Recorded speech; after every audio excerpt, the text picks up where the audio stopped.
Staring at two different views on your window ledge. Coffee is gone cold, it's like time froze. There you go, wishing, floating down, I wish it would. It's like I'm always causing problems, causing hell. I didn't mean to put you through this, I could tell. But we gonna sweep this up. Hi, I'm Nur Aimasura binti Azman, and now you are watching Malaysia's National Geographic with me.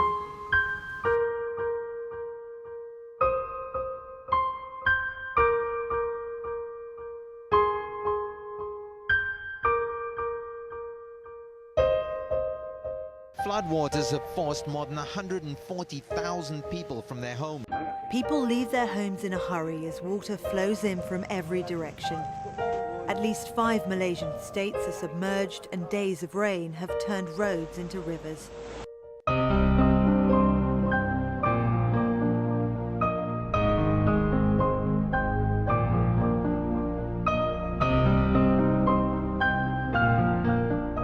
Kalau mau mari tak nak kita dah mau ambil gitu. Apa satu tak boleh nak dapat, nak sekolah apa pun tak dapat apa satu. Tak dapat habis anyuk buku-buku, habis kain-kain baju sekolah kan.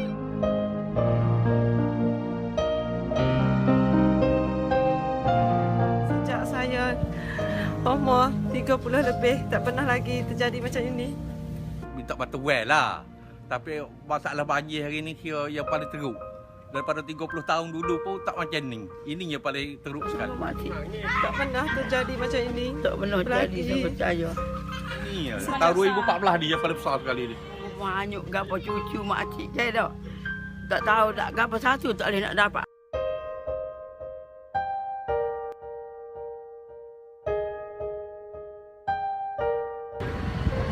Yang terburuk sekarang sampai mana orang boleh try lah.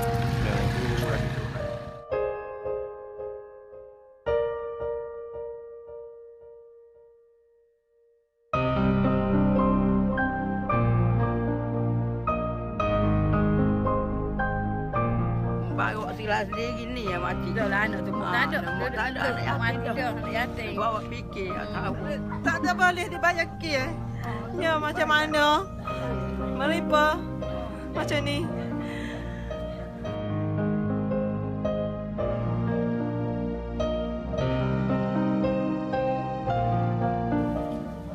Mikir sungguh makcik. Sedih. Tak ada tempat. Nak duduk macam mana? Mak tengok rumah makcik duduk macam mana? Makcik duduk mana? Makcik duduk dengan cucu ya makcik. Oh, semua habis harta harta ni. benda habis semua.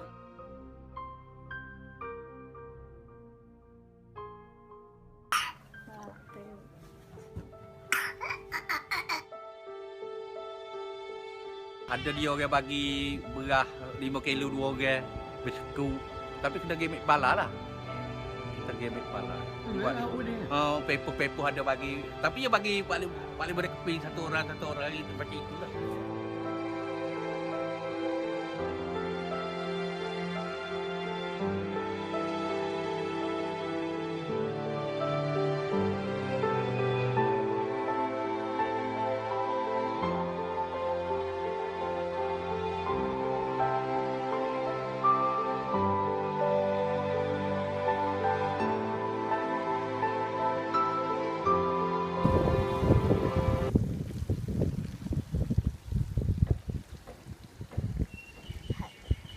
Flooding is the most severe hazard in Malaysia, a country experiencing a wet equatorial climate with heavy seasonal monsoon rains.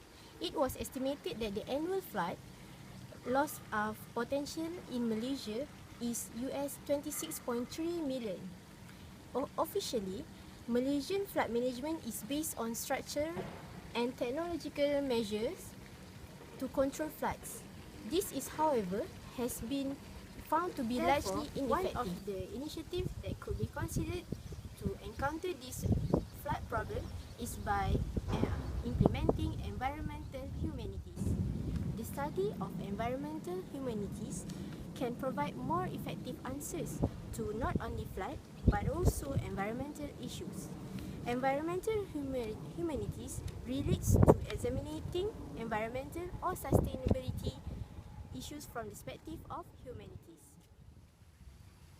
And now we will proceed to the objective of addressing flood hazard via environmental humanities in Malaysia.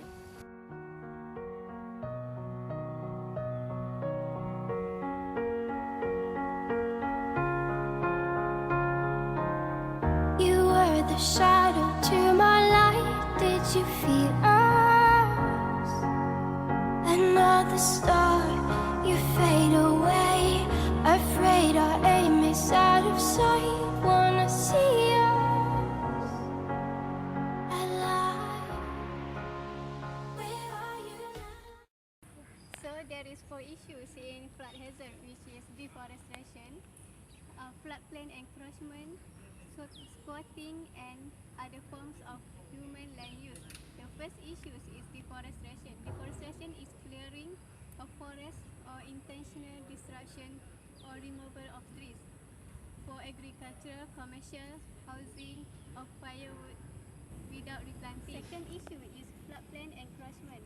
Floodplain occupants are largely from the lower income groups, and they are the most vulnerable sections of Malaysian society when affected by flood hazard. Third issue is squatting. Squatting is result from a combination of poverty, landlessness, rural or urban migration, influx of illegal immigrants, and other structural causes. The last issue is other form of human land use. Other human activities such as tin mining have also contributed to flooding. Climate change inducing sea level rise may also be an important flood inducing mechanism which can increase fish. I'm only one call away. I'll be there to save the day. Superman got nothing on me. I'm only one call away. Call me baby if you need a friend. I just wanna give you love. Come on, come on, come on. Reaching out to you, so take a chance. No matter where you go, know you're not alone. I'm only one. If vulnerability is characteristic of a person or a group in terms of their capacity to anticipate, cope with, resist and recover from the impact of a natural disaster, then Malaysia is a prime example where high and increasing vulnerabilities are found. Those who find it hard to recover from the flood, disaster and reconstruct their lives are the most vulnerable, and these are generally the poor.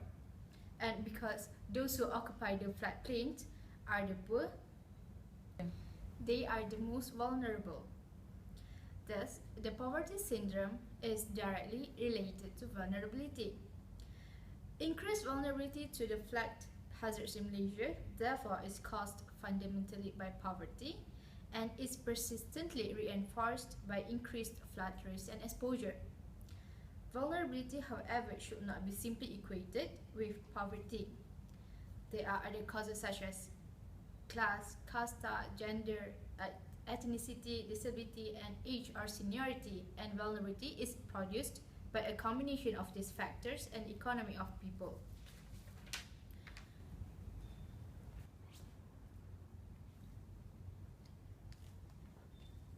The next evaluation from environmental humanities is poverty.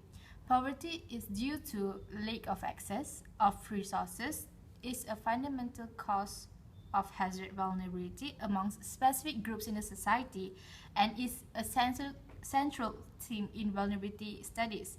In Malaysia, poverty is one of the main reasons why many people persist on hazardous floodplains.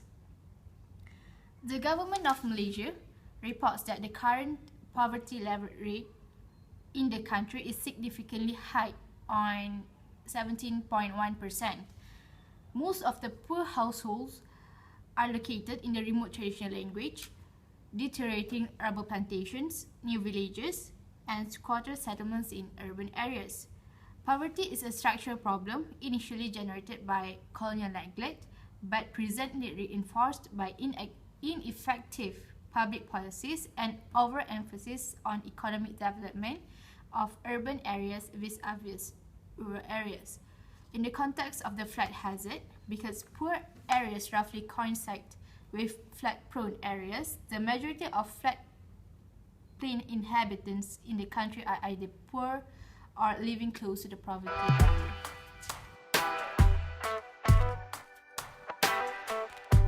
Based on the article, it is stated that the most appropriate and effective way to address flood hazard is not through science, but through tackling the human cause. Environmental humanities should gain an understanding of ways to balance social and economic needs with environmental realities. Researchers in environmental humanities learn how to use resources imaginatively for sustainable development. This can improve the development of the country other than can reduce the tendency of flood hazard. Besides that, researchers create greater awareness of the role of values in issue formulation and policy making. In 6th Malaysian Plan, the growth rate for sawn logs is estimated at a negative growth rate.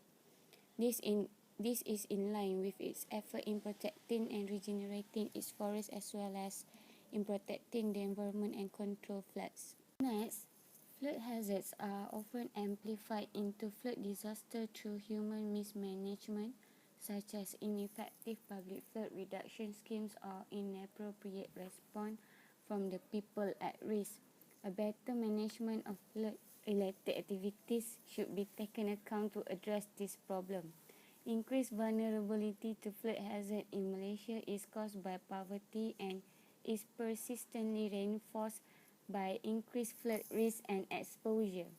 Poverty that had been discussed in this context is the lack of access to resources among specific groups of society. The capacity to recover from the impact of flood hazards depends largely on an individual or household economic situation. This means that the wealthier ones are less vulnerable because they have a greater capacity to withstand flood. Every country has its own resolution to deal with disaster.